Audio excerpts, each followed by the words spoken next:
Hi, it's John Cuningham from Cunningham's with this instalment of Market Minutes. Today I want to talk about market dynamics. Market dynamics is basically what's going on in the current state of the market. Now there's a lot of talk going on about inflation, there's a lot of talk about where interest rates are, there's a lot of talk about where property values are, and there's a lot of talk about increased buyer activity. So what does that actually mean? Well, what it means is that we're heading now into incredibly stable market conditions. And those market dynamics tell us that with interest rates peaking, with home values declining and actually now in their trough, which means that we actually have passed the bottom of the market, combined with buyer activity, in other words, there's a lot of buyer interest out in the marketplace, as well as increased stock levels. That all indicates that we're heading into an interesting part of the property cycle.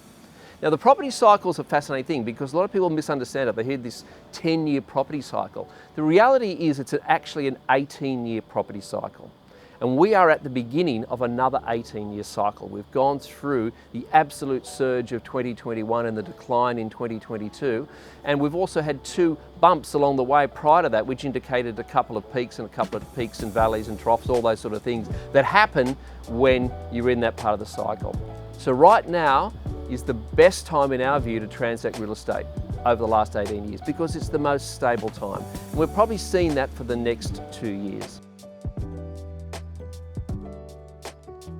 The concept of an 18-year cycle is clearly not an 18-year cycle. It's an average over the last 100 years and it's been graphed across most of the developed world to actually come up with that theory. Now the theory is fascinating because it actually says that during that time frame there are two minor peaks and one major peak.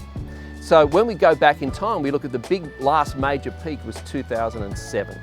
We then saw a decline in values through the GFC, of course, and then we had another little peak up in 2010, a bit of a peak along the way around 2013, and then when we hit 2018 with the Banking Royal Commission and all the impacts that had, we saw another decline in the marketplace before obviously the 2019, 2020, 2021 boom.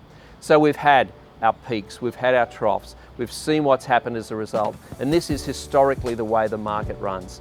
But reality right now is this is where we're seeing buyers and sellers make decisions.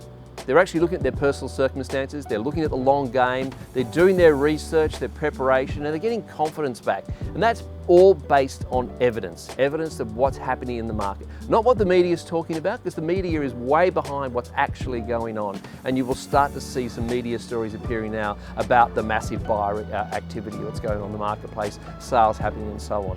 So those phases of the market and the timing of the market are so important to understand.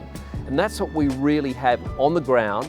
Rather than all this statistical macro data that you hear about, we actually work with micro data in our marketplace, the Northern Beaches. So we'd love to help you understand that. Please reach out to us and we can go into much more depth. There will be blog articles that we'll be publishing in the next few weeks that will go into a bit more depth. And there's a few graphs floating around in this video as well for you to have a look at because they're really important to understand. So where we are in the phases, where the cycles are, but right now, in the next 12 months, maybe 2 years, we believe this is the best time to get involved in the marketplace, whether you're a buyer or a seller, because we'll have a more balanced approach to the market. So hopefully that made a bit more sense to you, and we look forward to catching up next time. Thanks again.